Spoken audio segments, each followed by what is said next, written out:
অবশেষে পরীক্ষামূলকভাবে চালু বাস র্যাপিড ট্রানজিট চলছে 2টি বাস চালু 5 স্টেশন 16 ডিসেম্বর আনুষ্ঠানিক উদ্বোধন। চট্টগ্রামে জুলাই শহীদ স্মৃতি ফাউন্ডেশন 105 পরিবারকে দেয়া হলো অর্থ সহায়তা, আবেগঘন পরিবেশের সৃষ্টি। এই সন্তানের বাবা গেছে, এই সন্তানে বুঝে বাবার কি কষ্টটা। আমার স্বামী গেছে, আমি বুঝি আমার স্বামী আর বেদনা কই গেলি গো মা, তুই নাতি কই দিয়া গেলি গো মা। নরসিংদীর রায়পুরায় আধিপত্য বিস্তারের জেরে আওয়ামী লীগের দুই পক্ষের সংঘর্ষে 2 ইউপি সদস্য নিহত, ঘটনাস্থলে সেনাবাহিনী। হাওয়া 14 লাখ তাল গাছ, দরপত্র ছাড়াই চলত ক্রয়। বিএমডি এর সেচ প্রকল্প যেন হরিলুটের ভান্ডার, ব্যবস্থার আশ্বাস চেয়ারম্যানের। সংযোগ সড়ক না থাকায় পড়ে আছে চুয়াডাঙ্গার মাথাভাঙা সেতু, এলাকাবাসী এলইডি টানাপোড়েনে বন্ধ কাজ, জটিলতা নিরসনের আশ্বাস। স্বৈরাচার বিদায় নিলেও বহাল দলীয় ঠিকাদার, মন্ত্রীর আশকারায় রাস্তার মাটি বিক্রি, চলাচল অনুপযোগী হয় চরম দুর্ভোগে স্থানীয়রা। দেখছিলেন দেশ জনপদ সংবাদ শিরোনাম, সঙ্গে আছি আমি তাসনুভা তন্নি। গাজীপুর থেকে এয়ারপোর্ট পর্যন্ত বিআরটি প্রকল্পের বাস সার্ভিস আগামী 16 ডিসেম্বর আনুষ্ঠানিকভাবে উদ্বোধন করা হবে বলে জানিয়েছেন সড়ক পরিবহন ও মহাসড়ক বিভাগের জ্যেষ্ঠ সচিব মোহাম্মদ এহসানুল হক। শনিবার দুপুরে বিআরটি প্রকল্প পরিদর্শন শেষে গাজীপুর মহানগরীর শিববাড়ি বিআরটি প্রকল্পের স্টেশনে এক আলোচনা সভায় তিনি বিষয়টি নিশ্চিত করেছেন। সড়ক পরিবহন সচিব বলেন, প্রাথমিকভাবে 2টি এসি বাস দিয়ে পরীক্ষামূলকভাবে যাত্রী পরিবহন করা হচ্ছে। জানান, গাজীপুর থেকে এয়ারপোর্ট পর্যন্ত প্রতিটি স্টেশনে ফুটওভার ব্রিজ রয়েছে, এছাড়া আরও অতিরিক্ত 10টি ফুটওভার ব্রিজ নির্মাণ করা হবে।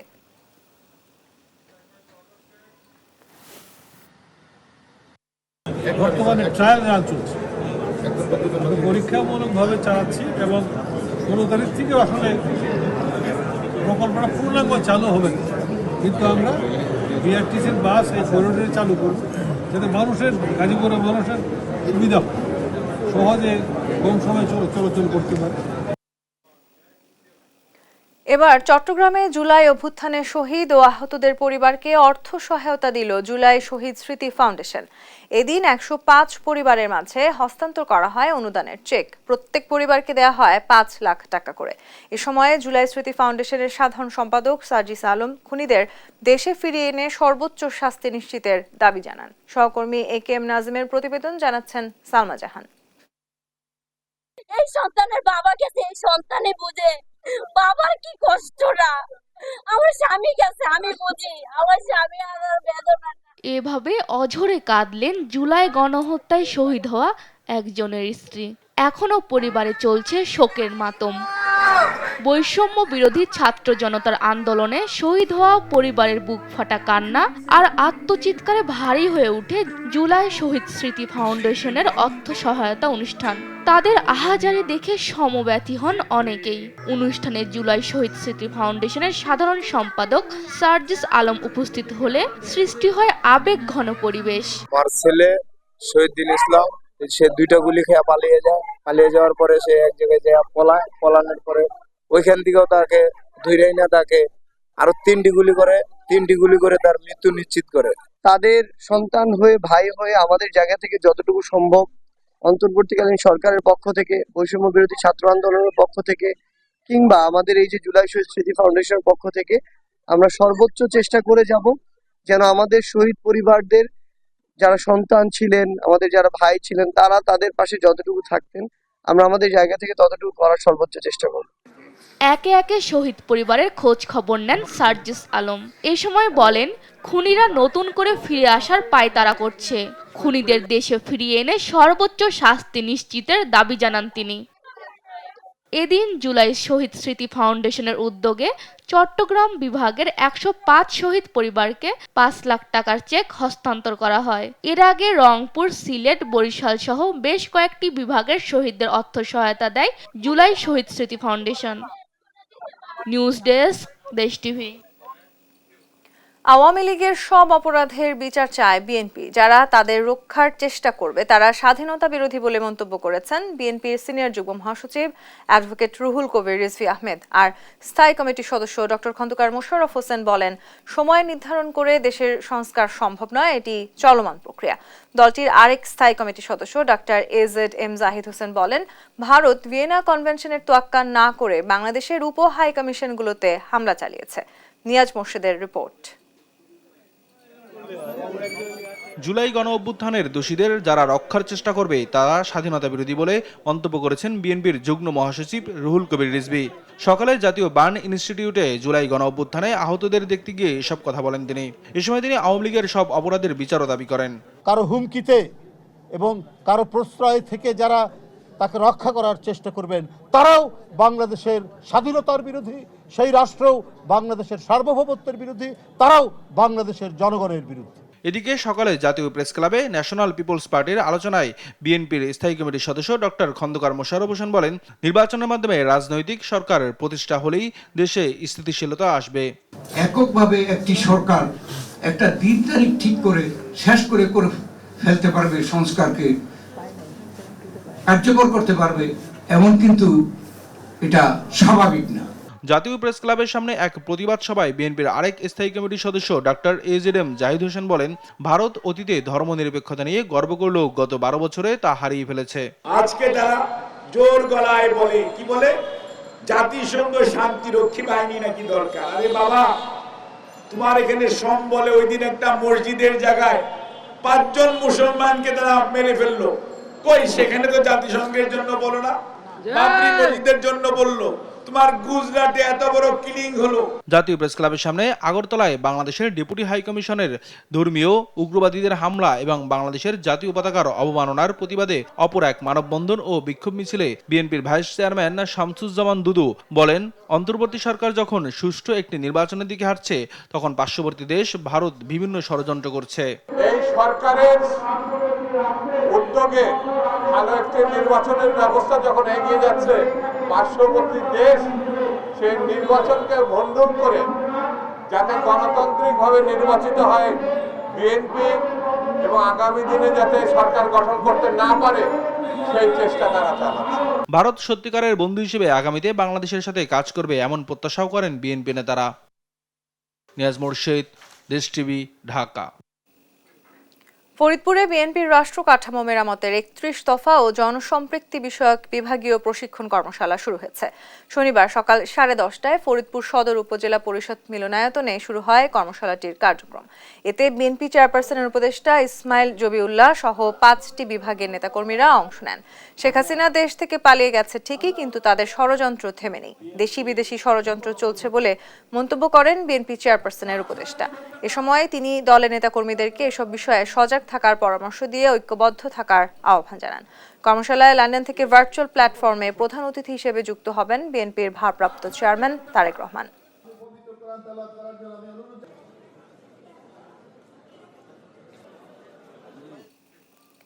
নাটোরের সিংড়ায় বিএনপির জনসভার মঞ্চে সাবেক প্রতিমন্ত্রী জুনায়েদ আহমেদ পলকের শালিকা ফারজানা রহমান দৃষ্টির উপস্থিতিকে ঘিরে চলছে আলোচনা সমালোচনা। শুক্রবার বিকেলে সিংড়া কোর্ট মাঠে উপজেলা বিএনপি আয়োজিত জনসভায় বিএনপির কেন্দ্রীয় নেতৃবৃন্দের সঙ্গে ফারজানা রহমান দৃষ্টিকে দেখার পরেই সিংড়ার রাজনৈতিক অঙ্গনে আলোচনার ঝড় ওঠে। অনুষ্ঠানে প্রধান অতিথি হিসেবে উপস্থিত ছিলেন বিএনপির নির্বাহী কমিটির সদস্য ও বিএনপি চেয়ারপারসনের সাবেক উপদেষ্টা অ্যাডভোকেট রুহুল কুদ্দুস তালুকদার দুলু, জেলা বিএনপি সদস্য সচিব রহিম নেওয়াজ ও যুগ্ম আহ্বায়ক শেখ এমদাদুল হক আল মামুনের ঠিক পেছনেই বসেন পলকের শালিকা ফারজানা রহমান দৃষ্টি। যুব মহিলা লীগ কর্মী ফারজানা রহমান দৃষ্টি 2020 সালে জয় বাংলা ইউথ অ্যাওয়ার্ড পেয়েছিলেন। তিনি সাবেক আইসিটি প্রতিমন্ত্রী জুনায়েদ আহমেদ পলকের চাচা শ্বশুর প্রভাষক আনিসুর রহমানের মেয়ে। সিংড়া পৌর বিএনপির সদস্য সচিব তায়াজুল ইসলাম বলেন, উপজেলা বিএনপির ভারপ্রাপ্ত আহ্বায়ক আনোয়ার হোসেন আনু তাকে আজকে মঞ্চে ওঠার সুযোগ করে দিয়েছেন। আমরা এই ঘটনার নিন্দা জানাই এবং দলীয় হাইকমান্ডকে আহ্বান জানাই এই বিষয়ে পদক্ষেপ নেওয়ার জন্য।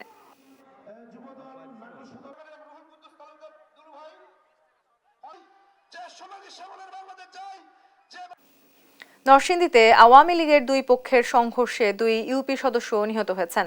এই ঘটনায় আহত হয়েছেন আরও অন্তত 10 জন। সকালে রায়পুরার চান্দেরকান্দি ইউনিয়নের নজরপুর এলাকায় এই ঘটনা ঘটে। পরে পুলিশ ও সেনাবাহিনীর হস্তক্ষেপে পরিস্থিতি নিয়ন্ত্রণে আসে। সহকর্মী কাউসার মাহমুদের তথ্যছবিতে সালমা জাহানের ডেস্ক রিপোর্ট।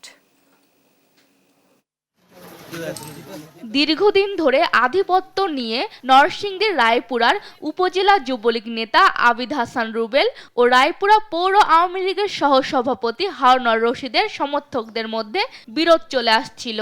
এরই জেরে শনিবার দুই পক্ষের মধ্যে সংঘর্ষ বেঁধে যায়। এতে নিহত হন এক নারী সহ 2 জন। আহত হয়েছে আরও অন্তত 10 জন। নিহতরা হলেন ইউপি সদস্য মানিক মিয়া ও কল্পনা বেগম। তারা আবিদ হাসান রুবেলের সমর্থক। সর্বশেষ উপজেলা নির্বাচনে প্রতিদ্বন্দ্বী সুমন মিয়াকে পিটিয়ে হত্যা করে যুবলীগ নেতা আবিদ হাসান রুবেল ও তার সমর্থকরা। এ ঘটনায় সে গা ঢাকা দেয়। সম্প্রতি মামলায় জামিন নিয়ে এলাকায় এসে নিয়ন্ত্রণের চেষ্টা চালায়। এতে প্রতিপক্ষ বাসেত মেম্বার গ্রুপের সমর্থকরা বাধা দেয়। ফলে উভয় পক্ষের মধ্যে উত্তেজনা বিরাজ করছিল।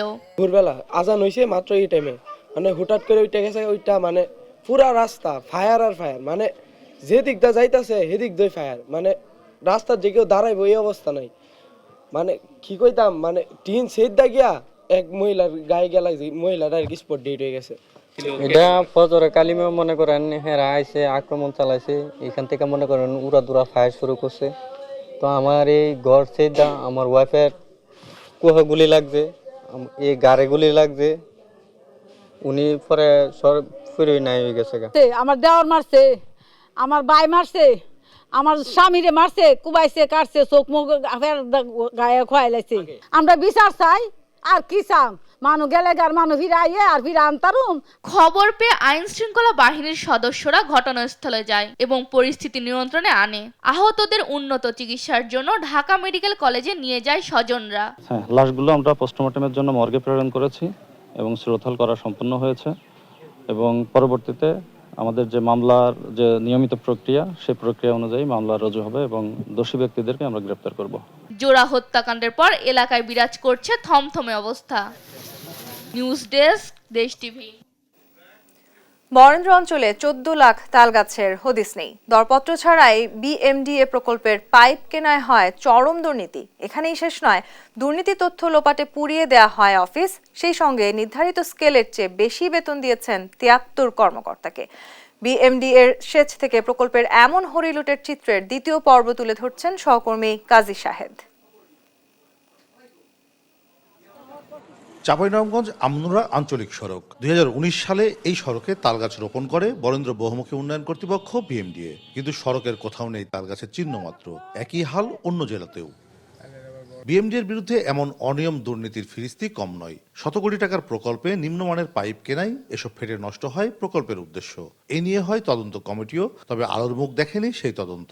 শুধু এটিই নয়, গত 5 বছরে খাল খনন থেকে শত কোটি টাকা গেছে কর্মকর্তাদের পকেটে। নাটোরের খাল খনন প্রকল্প পরিচালকের বিরুদ্ধে স্থানীয়রা ক্ষোভও জানান। নিজ স্কেলের অতিরিক্ত বেতন নিয়েছেন 73 বিএমডিএ কর্মকর্তা। শেষ প্রকল্পের অর্থ আত্মসাতের প্রমাণ লোপাটে গোদাগাড়ি বিএমডিএ অফিসে দেয়া হয় আগুন। আমরা শুনেছি যে তালের গাছ লাগানো হবে বা লাগাইবে, কিন্তু ব্যাপকভাবে তালের গাছ লাগা দেখতে পাই না আমরা। তবে প্রকল্প পরিচালকরা দাবি করেছেন সব কাজ হয়েছে নিয়ম মেনেই, যদিও এ নিয়ে কথা বলতেই রাজি হননি সেচ নালা প্রকল্পের পরিচালক। গাছ গণনা করে যে কটা পাওয়া যাবে এটা ফাইনাল বিল পাবে, এবং এই প্রথম তাল গাছের গাছ গণনা করে বিল দেওয়া হয়। গাছটা আমি গাছ গণনা করবো কেন? প্রত্যেকটা উপজেলাতে 500 প্রতি উপজেলা থেকে একটা টিম করে দেওয়া হয়েছিল, টিমে গাছ গণনা করছে। বলছেন আমি তো ঠিক শুনতে পাচ্ছি না আপনাকে, পরে আলাপ করবেন। কিছু বাকি আছে, অল্প কিছু, এটুকু হলে কমপ্লিট হয়ে যাবে, কিন্তু যেগুলো জায়গায় খনন করা হয়েছে সেগুলো জায়গাতে মনে হয় ঠিকই আছে। সুশাসন বিশ্লেষকরা বলছেন কমিশন বাণিজ্যের কারণে নিম্নমানের পণ্য কেনে বিএমডিএ। এসব দুর্নীতির বিরুদ্ধে দৃশ্যমান কোনো ব্যবস্থা না নেয়ায় বেড়েছে লুটপাটের মাত্রা। 3 গুণ বা 4 গুণ দামে কিন্তু কেনাকাটা করা হয়েছে এবং কমিশন বাণিজ্য হয়েছে বলে আমার কাছে মনে হয়। যে মানসম্মত যে প্রোডাক্টটা রয়েছে সেটা না দিয়ে কিন্তু অতি নিম্নমানের প্রোডাক্ট দেওয়া হয়েছে। যারা এর সাথে যুক্ত, এই অন্যায়ের সাথে, তাদেরকে আইনের আওতায় নিয়ে যদি সমুচিত শাস্তি নিশ্চিত করা না যায়, তাহলে এই অন্যায় কিন্তু দিনের পর দিন বাড়তে থাকবে।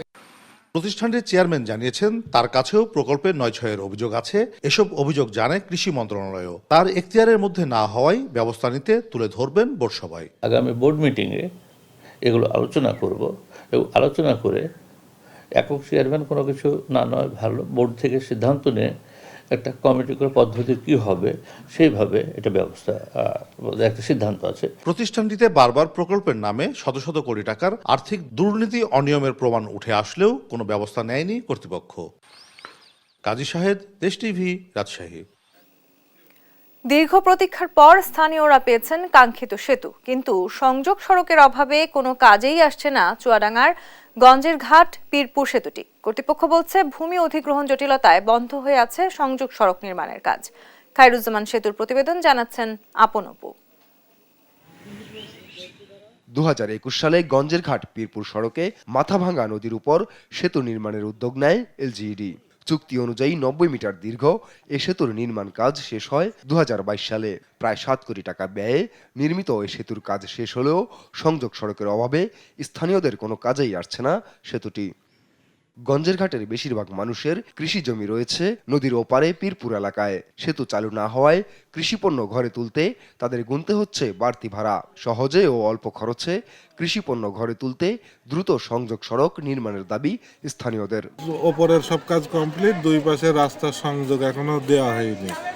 আর যে সকল ঠিকাদাররা এর পিছনে জড়িত তারাও এখানে কেউ খোঁজ খবরও নেয় না, সরকারে কেউ এসে খোঁজও নেই, আর কেউ নেই। যত গাড়ি টাড়ি ওই বেশ টুর না হয় চুয়াডাঙ্গা ঘুরে তালুকদার ঘুরে যেতে হয়। ঘাট পার হওয়া 1 ঘন্টা লেট, এদিক দিয়ে যাতায়াত করা, আর ব্রিজ তো তৈরি হয়ে গেছে, খালি পথটার জন্যই সমস্যা। যাওয়া আসা কষ্ট বা মাল সামান নিয়ে আসার কষ্ট।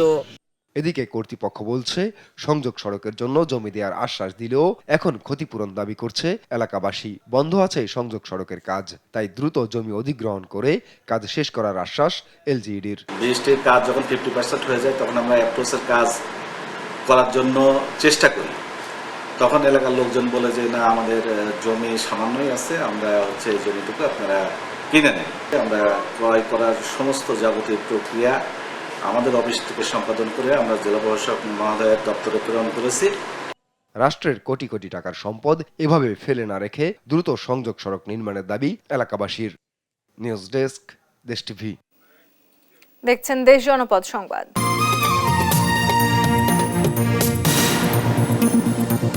ক্ষমতার দাপটে রতুলি লক্ষ্মীছড়া কাঁচা রাস্তা উন্নয়ন কাজ 1 বছরেও সম্পন্ন করেনি আওয়ামী লীগ দলীয় ঠিকাদার জুবেল আহমেদ। বক্স কাটিং করে ফেলে রেখেছে রাস্তা। ঠিকাদারদের স্বেচ্ছাচারিতা ও গাফিলতিতে চরম দুর্ভোগ পোহাচ্ছেন হাজারো মানুষ। সহকর্মী সালেহ লাহিকুটির তথ্য ছবিতে সালমা জাহানের ডেস্ক রিপোর্ট। হরিপুরের রতলি লক্ষ্মীছড়া গ্রামীণ সড়ক। এটি মৌলভীবাজারের বড়লেখা উপজেলার পর্যটন কেন্দ্র মাধবকুণ্ড যাতায়াতের লিংক রোড হিসেবে ব্যবহৃত হয়। 2023 সালে স্থানীয় সরকার প্রকৌশল অধিদপ্তর সড়কটি উন্নয়নের জন্য 1 কিলোমিটার রাস্তা পাকাকরণের বরাদ্দ দেয় 1,36 লাখ টাকা। প্রকল্প বাস্তবায়নে কাজটি পায় ঠিকাদার জুবেল আহমেদ। উদ্বোধন করেন পরিবেশ, বন ও জলবায়ু পরিবর্তন মন্ত্রণালয়ের তৎকালীন মন্ত্রী শাহাবুদ্দিন।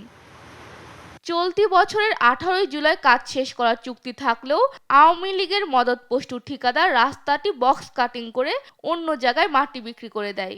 রাস্তাটি এখন হয়ে পড়েছে চলাচল অনুপযোগী। এতে হরিপুর, সনাতনপুর, লক্ষ্মীছড়া, মণিপুরি পাড়া সহ এলাকার কয়েক হাজার মানুষ চরম ভোগান্তি পোহাচ্ছেন। আমরা চাইছিলাম রাস্তা মন্ত্রীর কাছে, পাইছি আমরা খাল। আগে কাঁচা হইলে আমরা রাস্তা বালা আছিল, তখন পিস করবো করি সারা গাঁট করিয়া খুদিয়া রাখি দিছেন। আগে ঠেলা দিয়ে নিতাম পারতাম, এখন আমরা খানতে পারি নেই, আমরা কষ্ট হয়। আমরা তো আশা করলাম পাকা হইতো, কিন্তু তো পাকার কোনো কেউ নাই। আমরা রাস্তাঘাটে চলাফেরা করতাম পারি না, এখন এমপিও নাই, মন্ত্রীও নাই, কেউ নাই, আর আমরা রাস্তার মধ্যে অত কষ্ট করি। আর আগে গাড়িগুলা চলাচল করতো, আর রাস্তা এমনি খুদিয়া থইছে, এখন আর রাস্তা গাড়িগুলা চলাচল হয় না। এখন আমরা যাতায়াত করতে খুব কষ্ট করি। আর রাস্তা ফাঁকা ওই জানি আমরা খুব খুশি হয়েছিলাম, এখন দেখি আর আমরা গলার খাটা হয়ে গেছে। আমরা তো ঈদের দান ঠেলা দিয়ে আনা যায়, গাড়ি দিয়ে আনা যায়, এখন কিন্তু রাস্তার কারণে তো আমরা তখন খানতে পারে আনা যায়, খুব কষ্ট করি। ক্ষেতের সময়ও কষ্ট করছি, ওখানেও আগুন মাসে কষ্ট করি আর আমরা। দ্রুত কাজ সম্পন্নের জন্য অনেকবার তাকে তাগিদ দেওয়া হয়েছে বলে জানান উপজেলা প্রকৌশলী। চিঠি পাওয়ার পরে ঠিকাদারও কিছুদিন বন্ধ ছিল, এরপরে আমরা নির্বাহী প্রকৌশলী মহোদয় মৌলভীবাজার বরাবর আমরা জানিয়েছি, তারাও এই ব্যাপারে আমাদেরকে যথেষ্ট হেল্প করেছেন এবং তিনিও ঠিকাদারকে চিঠি দিয়েছেন। এখন বর্তমানে অবস্থা হচ্ছে আমরা কাজটি রাস্তার যে কালভার্ট, সেই কালভার্টের কাজ শুরু করেছি, কিন্তু রাস্তার কাজ এখনো শুরু হয়নি। নতুন সরকারের কাছে সড়কটি দ্রুত সংস্কারের দাবি স্থানীয়দের। News desk, Desh TV. বাজারে এলো এসিআই এর নতুন পণ্য এসিআই পিওর মধু ও ACI sprinkle salt and pepper mix. সম্প্রতি কক্সবাজারের একটি হোটেলে আয়োজিত এক অনুষ্ঠানে এসিআই দুটি নতুন পণ্যের মোড়ক উন্মোচন করেছে। এসিআই পিওর মধু আধুনিক প্রক্রিয়ায় মোড়কজাত করা হয়, তাই এর প্রাকৃতিক এনজাইম, ভিটামিন ও খনিজ উপাদান থাকে সুরক্ষিত, এবং এসিআই স্প্রিঙ্কেল আয়োডিনযুক্ত লবণ ও গোলমরিচের আদর্শ মিশ্রণ, যা খাবারের স্বাদকে বাড়িয়ে দেয়। এছাড়া আধুনিক প্যাকেজিংয়ে আনা হয়েছে এসিআই পিওর সল্ট 100 গ্রাম জার, যা সহজে ব্যবহার ও সংরক্ষণ করা যাবে। অনুষ্ঠানে উপস্থিত ছিলেন chief business officer Mohammad Kamrul Hasan সহ কোম্পানির অন্যান্য কর্মকর্তাবৃন্দ। এ সময় কামরুল হাসান বলেন, নতুন পণ্যগুলোর মাধ্যমে এসিআই বাংলাদেশের খাদ্যপণ্যের বাজারে নতুন দিগন্ত উন্মোচন করবে।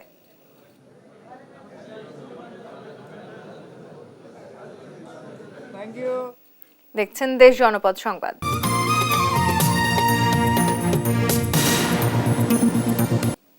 ঠাকুরগাঁয়ে বাড়ছে ঠান্ডার তীব্রতা, ঘন কুয়াশার চাদরে ঢাকা থাকছে চারপাশ। জেলায় এখনো পর্যন্ত তাপমাত্রা নেমেছে 12 ডিগ্রি পর্যন্ত।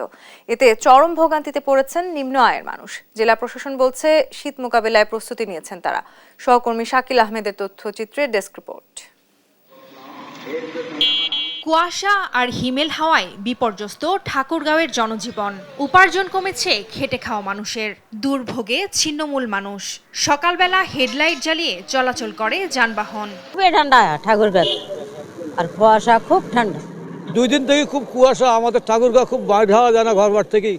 সরকারিভাবে যদি আমার কিছু সহযোগিতা করতো তাহলে গরিব মানুষের আমার খুব উপকার হইতো। খুব সমস্যা, যে মূলা ধান এখন বাজারে নিয়ে যাচ্ছি, এই যে হচ্ছে আমাদের এই অবস্থা, খুব কষ্ট। গরিব দুঃখী বা তাদের জন্য যদি একটু সরকার একটু বা কাপড় ব্যবস্থা তাদের জন্য খুব ভালো হয়। জ্যাকেট পরি আর ওইগুলো পরি, আমার ঠান্ডার সময় যাইতে অনেক কষ্ট হচ্ছে। হাসপাতালে বাড়ছে রোগীর সংখ্যা, বিশেষ করে শিশু ও বৃদ্ধ। ডায়রিয়া, নিউমোনিয়া, শ্বাসকষ্ট সহ বিভিন্ন ধরনের রোগীর চাপ বেড়েছে বলে জানান চিকিৎসক। এখন আমরা যেটা লক্ষ্য করতেছি যে এই সময়টাতে সর্দি কাশি থেকে নিউমোনিয়া, যেটাকে আমরা বলি নিউমোনিয়া, মারাত্মক নিউমোনিয়া, পাশাপাশি বমি, পাতলা পায়খানা, যেটাকে আমরা ডায়রিয়া বলি, পাশাপাশি নবজাতকের যে সমস্যাগুলো দেখা যায় ঠান্ডাজনিত, জন্ম পরেই বাচ্চারা, নবজাতক বাচ্চারা বিশেষ করে যারা এই ওয়েদারের সাথে কোপ করতে পারেন, তারাও কিন্তু মারাত্মক নিউমোনিয়া আক্রান্ত হচ্ছে। মাসের শুরু থেকে 5 ডিসেম্বর পর্যন্ত জেলার সর্বনিম্ন তাপমাত্রা রেকর্ড করা হয়েছে 12 ডিগ্রি সেলসিয়াস। ধীরে ধীরে আরও নামবে পারদ। তো বেশ কয়েকদিন থেকে, প্রায় সপ্তাহখানেক থেকে এটি 12, 13, 14 এর মধ্যে ওঠানামা করছে। এখনকার যে কৃষি, সেটি অত্যন্ত চ্যালেঞ্জিং, এবং এই চ্যালেঞ্জিং কৃষিকে মোকাবেলা করতে হলে অবশ্যই আমাদের আবহাওয়ার পূর্বাভাসের যে বিষয়টি, সেটি কিন্তু খুব গুরুত্বপূর্ণ।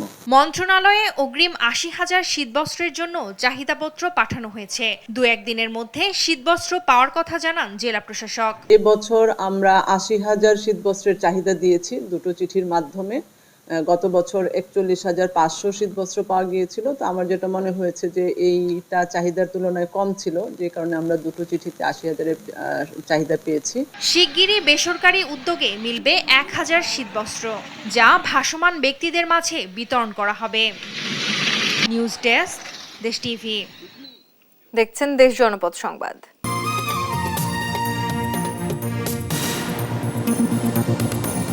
সুপ্রিম কোর্ট ও ইউএনডিপির যৌথ উদ্যোগে judicial independence and efficiency in Bangladesh শীর্ষক এক সেমিনার অনুষ্ঠিত হয়েছে।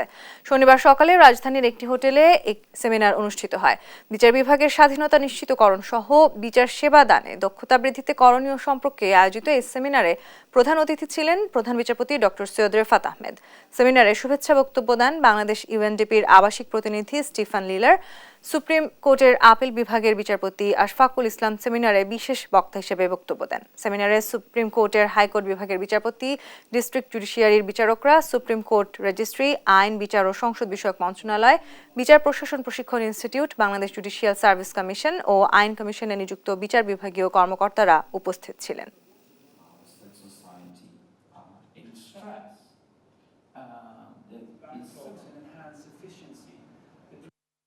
Dear colleagues and participants, at the heart of all our efforts lies a singular objective.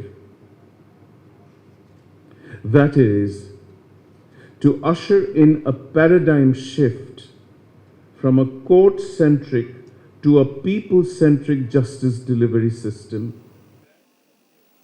চট্টগ্রামে স্বাধীনতা সার্বভৌমত্বের বিরুদ্ধে দেশি বিদেশি ষড়যন্ত্রের প্রতিবাদে সমাবেশ করেছে বিএনপি। শনিবার দুপুরে ফটিকছড়িতে অনুষ্ঠিত সমাবেশে প্রধান অতিথি ছিলেন চট্টগ্রাম উত্তর জেলা বিএনপির যুগ্ম আহ্বায়ক ও মিরসরাই উপজেলা পরিষদের সাবেক চেয়ারম্যান নুরুল আমিন। এ সময় বক্তারা বলেন, শেখ হাসিনা হিন্দুস্তানে বসে বিভিন্ন ষড়যন্ত্রে লিপ্ত আছেন। সকল ষড়যন্ত্র প্রতিহত করার জন্য দেশের মানুষ আজ ঐক্যবদ্ধ।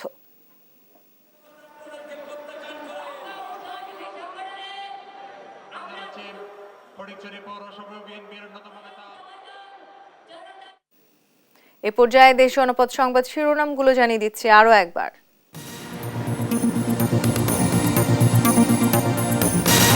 অবশেষে পরীক্ষামূলকভাবে চালু বাস র্যাপিড ট্রানজিট, চলছে 2টি বাস, চালু 5 স্টেশন, 16 ডিসেম্বর আনুষ্ঠানিক উদ্বোধন।